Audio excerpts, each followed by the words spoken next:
السلام علیکم ورحمۃ اللہ. الحمد للہ رب العالمین والصلاة والسلام علی سید المرسلین. اما بعد. عن عمران بن الحسین رضی اللہ عنہما ان امرأة من جہینة أتت النبي صلى الله عليه وسلم وهي حبلى من الزنا فقالت يا رسول الله أصبت حدا فأقمه عليها فدعا رسول الله صلى الله عليه وسلم وليها فقال أحسن إليها فإذا وضعت فأتني بها ففعل فأمر بها النبي صلى الله عليه وسلم فشدت عليها ثيابها ثم أمر بها فرجمت ثم صلى عليها. رواه مسلم. محترم حضرات سامعین و ناظرین، محترم بزرگوں، دوستوں، بھائیوں، بہنوں، جو حدیث میں نے آپ کے سامنے بیان کیا، میں نے آپ کے سامنے پیش کیا، اسی حدیث کی روشنی میں آج کا درس ہم لوگ پڑھیں گے اور نبی اکرم صلی اللہ علیہ وسلم کے فرمان کو سیکھیں گے. یہ جو باب ہے، یہ جو حدیث میں نے آپ کے سامنے بیان کیا، یہ باب ہے باب استحباب وصیت اہل المریض ومن یخدمہ بالاحسان الیہ واحتمالہ والصبر علی ما یشق من امرہ وکذا الوصیت بمن قرب سبب موتہ بحد او قصاص ونحوہما. کیا مطلب ہے، کیا معنی ہے؟ مریض کے خاندان اور اس کے خدمت گاروں کو مریض کے ساتھ اچھا سلوک کرنے، تکلیف اٹھانے اور اس کی طرف سے پیش آنے والی مشقتوں پر صبر کی تلقین. سمجھیے گا معنی. باب کیا ہے؟ مریض کے خاندان اور اس کے خدمت گاروں کو، مریض کے خاندان کو اور خدمت گاروں کو مریض کے ساتھ اچھا سلوک کرنے کی تلقین ہے، مریض کی طرف سے پیش آنے والے تکلیف اٹھانے کی تلقین ہے، اور اس مریض کی طرف سے پیش آنے والی مشقتوں پر، تکلیفوں پر، پریشانیوں پر صبر کرنے کی تلقین کا بیان ہے. اسی طرح جس کی موت کا سبب قریب ہو، جس کی موت کا وقت قریب ہو، سبب قریب ہو، یعنی اس پر حد یا قصاص وغیرہ نافذ ہونے والا ہو، یعنی ایسا انسان جس پر حد یا قصاص وغیرہ نافذ ہونے والا ہو، حد کی بنا پر، قصاص کی بنا پر موت کا سبب قریب ہو، اس کے ساتھ بھی حسن سلوک کی تاکید کا بیان یہ باب ہے. اور اس باب کے تعلق سے ہم نے آپ کے سامنے ایک حدیث پڑھا، ایک حدیث پیش کیا. اسی حدیث کی روشنی میں آج کا باب اور آج کی تعلیمات پڑھیں گے اور سیکھیں گے. حضرت عمران بن حسین رضی اللہ تعالی عنہما سے روایت ہے، حضرت عمران بن حسین رضی اللہ تعالی عنہما سے روایت ہے کہ جہینہ قبیلے کی ایک عورت، جہینہ ایک قبیلے کا، ایک خاندان کا نام، جہینہ قبیلے کی ایک عورت جو زنا کے نتیجے میں حاملہ تھی، جو زنا کے نتیجے میں حاملہ تھی، زنا کے نتیجے میں اس کے پیٹ میں بچہ پل رہا تھا. حضرت عمران بن حسین رضی اللہ تعالیٰ عنہ سے روایت ہے کہ جہینہ قبیلے کی ایک عورت جو زنا کے نتیجے میں حاملہ تھی، نبی اکرم صلی اللہ علیہ وسلم کے پاس آئی. وہ عورت نبی صلی اللہ علیہ وسلم کے پاس آئی اور کہا، اے اللہ کے رسول صلی اللہ علیہ وسلم، میں جرم کا ارتکاب کر کے حد کو پہنچ گئی ہوں، میں بہت بڑا گناہ کر کے حد کو پہنچ گئی ہوں، میرے اوپر جو جرم کیا میں نے اس کا حد نافذ ہو چکا ہے، اس حد کا میں مرتکب ہو گئی ہوں، میں نے بہت بڑا گناہ کیا، اب میں حد کو پہنچ گئی ہوں. جو سزا ہے، جو دین اسلام کا رولز ہے، ریگولیشن ہے، اس جرم کو کرنے کی جو سزا ہے، اس سزا کے میں مستحق ہوں، اس سزا کا میں حقدار بن چکا ہوں. آپ وہ حد مجھ پر نافذ فرمائیں، وہ سزا مجھے دیں، جس سزا کا میں مستحق ہو گیا ہوں اس سزا سے مجھے جو ہے نا دو چار کریں، آپ وہ حد مجھ پر نافذ کریں. بس رسول اللہ صلی اللہ علیہ وسلم نے اس عورت کے ولی سرپرست کو طلب فرمایا رسول اکرم صلی اللہ علیہ وسلم نے اس عورت کے ولی کو طلب فرمایا، اس عورت کے جو گارجن ہیں، جو سرپرست ہیں، اس کو جو ہے نا بلایا اور اس سے فرمایا کہ اس کے ساتھ اچھا برتاؤ کرو۔ اس عورت کے گارجن کو، سرپرست کو بلانے کے بعد نبی اکرم صلی اللہ علیہ وسلم نے ان لوگوں کو، ان کے گھر والوں کو کیا فرمایا کہ اس عورت کے ساتھ کیا کرو؟ حسن سلوک کرو، اچھے برتاؤ کرو، اچھے سے پیش آؤ۔ پس جب یہ بچہ جن لے تو اسے میرے پاس لانا۔ ان کے پیٹ میں جو بچہ پل رہا ہے، جب وہ بچہ دنیا میں آ جائے، جب یہ اپنے بچے کو جنم دے تو اسے میرے پاس، اس عورت کو اور بچے کو بھی میرے پاس لانا۔ چنانچہ ان کے گھر والوں نے، ان کے سرپرستوں نے ایسا ہی کیا، یعنی زچگی کے بعد، جنم کے بعد اس عورت کو آپ صلی اللہ علیہ وسلم کی خدمت میں پیش کر دیا۔ بچے کی پیدائش کے بعد اس کے گھر والوں نے، سرپرست نے اس عورت کو آپ صلی اللہ علیہ وسلم کی خدمت میں پیش کر دیا تو نبی صلی اللہ علیہ وسلم نے اس کی بابت حکم فرمایا۔ نبی اکرم صلی اللہ علیہ وسلم نے اس عورت کے بارے میں فرمایا کہ پس اس پر اس کے کپڑے مضبوط سے باندھ دیے گئے، پس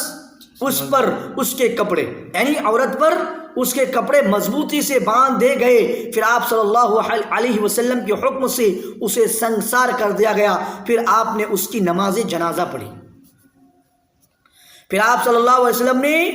یعنی کہ نبی اکرم صلی اللہ علیہ وسلم نے اس کی بابت، اس عورت کے حکم، اس کی عورت کے بارے میں حکم فرمایا کہ اس پر اس کے کپڑے، اس پر جو ہے نا، اس کے کپڑے جو ہے مضبوطی سے کیا کرو؟ باندھ ڈالو، پوری طرح سے ڈھانک ڈالو اس کے جسم کو، پوری طرح سے ان کو ایک دم سے حیا زیب وطن کر دو۔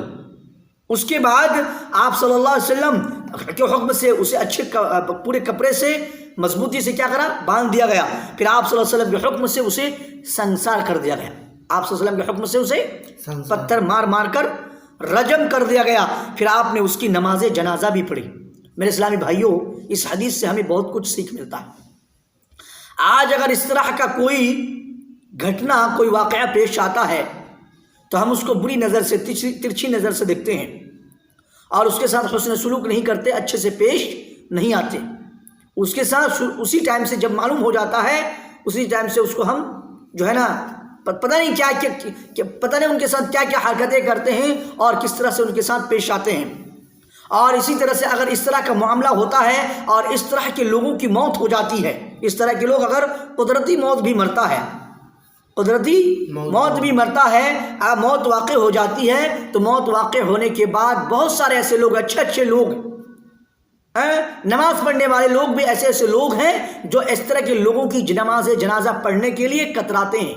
نماز جنازہ پڑھنے میں، نماز جنازے میں شریک نہیں ہوتے، شرکت نہیں کرتے۔ ان کے دل و دماغ میں یہ رہتا کہ یہ تو بہت گندا انسان تھا، یہ تو ایسا کر رکھا تھا، یہ تو اس طرح کے گناہوں میں ملوث تھا، اس طرح کے گناہ میں مبتلا تھا، تو اس کی ہم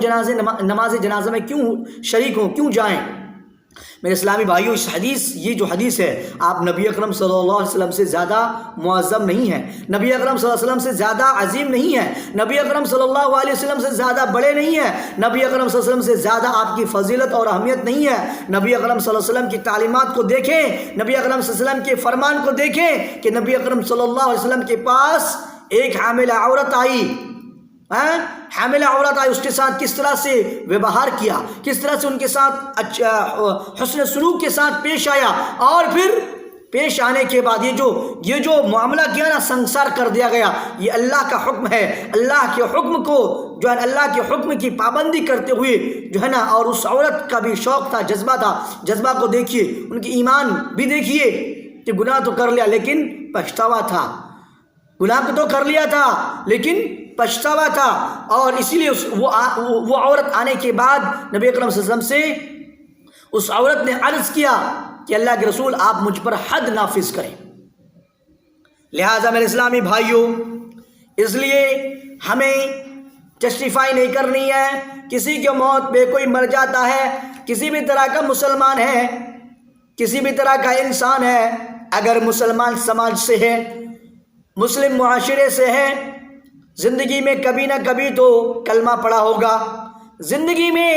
کبھی نہ کبھی تو ان کے دل و دماغ میں اللہ کی وحدانیت، اللہ کی ربوبیت اور اس طرح کے جو اعمال ہیں ان کے دل و دماغ میں آیا ہوگا۔ میرے محترم اسلامی بھائیوں، ہم جسٹیفائی کرنے والے نہیں ہیں، ہمیں صرف اور صرف وہی کام کرنا ہے جو اللہ کے نبی صلی اللہ علیہ وسلم نے حکم دیا اور نبی اکرم صلی اللہ علیہ وسلم نے کر کے سکھایا، کر کے بتایا۔ نبی اکرم صلی اللہ علیہ وسلم اس عورت کو سنسار، نبی اکرم صلی اللہ علیہ وسلم کے حکم سے اس عورت کو سنسار کر دیا گیا، بری عورت تھی۔ جب موت واقع ہو گئی تو اللہ کے نبی صلی اللہ علیہ وسلم نے نماز جنازہ بھی پڑھی۔ لہٰذا ہمیں بھی اس طرح کے معاملات میں، اس طرح کے واقعات میں، اس طرح کے واقعہ پیش آنے میں ہمیں بھی کسی بھی طرح کا دل و دماغ میں چوں چرا نہیں کرنا ہے، کیوں کیسا، کیوں جائیں، کیوں شرکت کریں، کیوں یہ تو ویسا تھا، یہ تو فلاں تھا، یہ تو اس طرح کی گناہ کیا کرتا تھا، یہ تو اس طرح سے جو ہے نا گناہوں میں ملوث تھا، اس طرح کی بنا کسی جو ہے نا وہم و گمان کے، بنا کسی جو ہے نا برے خیالات اور تصورات کے جو ہے نا ہمیں اللہ کے حکم کی پابندی کرنی ہے، نبی اکرم صلی اللہ علیہ وسلم کی سنت کے اوپر عمل کرنا ہے۔ امام نووی، یہ جو حدیث ہے یہ صحیح مسلم کتاب الحدود، یہ جو حدیث ہے صحیح مسلم کتاب الحدود، باب من اعترف علی نفسہ بالزنا۔ امام نووی رحمۃ اللہ علیہ نے جو باب باندھا ہے، امام نووی رحمۃ اللہ علیہ نے جو باب باندھا ہے، اس کا اثبات اس حدیث سے ہوتا ہے۔ اس کے علاوہ اس سے یہ بھی معلوم ہوا، اس حدیث سے یہ بھی معلوم ہوا کہ زنا سے اگر حمل ٹھہر جائے، زنا سے اگر حمل ٹھہر جائے تو اس عورت پر فوراً حد کا نفاذ نہیں ہوگا، اس عورت کو فوراً جو ہے نا اسلامی رول کے مطابق، اسلامی قانون کے مطابق جو ہے نا فوراً اس کو رجم نہیں کر دینا ہے، سنسار نہیں کر دینا ہے۔ حمل ٹھہرنے کی بنا پر فوراً حد کا نفاذ نہیں ہوگا، بلکہ وضع حمل کے بعد ہوگا، یعنی جب بچہ جن جائے گا، دنیا میں آ جائے گا، وہ حمل جو ہے نا گر جائے گا کہ بچے کا جنم، بچے کی زچگی ہو جائے گی، اس کے بعد اس کے اوپر جو ہے نا حد نافذ ہوگا اور جو بھی سزا ہے شریعت کے حساب سے اس کے اوپر لاگو ہوگا، کیونکہ اس میں بچے کا تو کوئی قصور نہیں، جو بچہ پیٹ میں پل رہا ہے اس بچے کا تو کوئی بھی قصور نہیں، کوئی بھی گناہ نہیں ہے۔ اسی طرح حد کا نفاذ اس کے گناہ کی معافی کا ذریعہ ہے۔ یہ جو ہم حد کریں، یہ جو عورت نے جو بولا مجھ پر حد نافذ کرے، یہ گناہ کی معافی کا ذریعہ ہے، گناہ کی معافی کا ذریعہ ہے۔ تو وہ عورت خود آئی اور اپنے گناہ کا اعتراف کیا، ان گناہ کو قبول کیا اور حد نافذ کرنے کے لیے بھی فرمایا، کہا، اس عورت نے کہا، تو اس کی اس حد نافذ کرنے کی وجہ سے، اس کو سنکسار کر دینے کی وجہ سے اس کی گناہ کی معافی ہو گئی، اس کی گناہ کی معافی ہو گئی، اس لیے اس کی نماز جنازہ بھی پڑھی جائے گی، اس لیے اس کی نماز جنازہ بھی پڑھی جائے گی۔ لہذا میرے اسلامی بھائیوں پردہ نشین ماؤں بہنوں، یہ حدیث جو میں نے آپ کے سامنے پیش کیا، آپ کو نبی اکرم صلی اللہ علیہ وسلم کی تعلیمات سے تو آپ آشنا ہو گئے، واقف ہو گئے کہ نبی اکرم صلی اللہ علیہ وسلم کا معاملہ، نبی اکرم صلی اللہ علیہ وسلم کا رویہ اس طرح کے گھٹنے میں، اس طرح کے واقعہ میں کیسا تھا۔ تو لہٰذا اللہ رب العزت سے دعا ہے، یا الہ العالمین، یا اللہ تو ہمیں اپنے دل و دماغ کو، اپنے خیالات کو، اپنے تصورات کو اللہ صحیح کرنے کی توفیق عطا فرما۔ یا الہ العالمین، یا اللہ تو کسی بھی طرح کا کوئی بھی ہو، اللہ تو اپنے حکم کے مطابق اپنی زندگی گزارنے کی توفیق عطا فرما۔ یا الہ العالمین، تو ہماری گناہوں کی معافی فرما، اللہ ہمارے گناہوں کو معاف فرما دے، ہماری نیکیوں کو قبول فرما۔ ربنا تقبل منا انک انت السمیع العلیم۔ صلی اللہ تعالی علی خیر خلق محمد و آلہ و صحبہ اجمعین۔ السلام علیکم ورحمۃ اللہ۔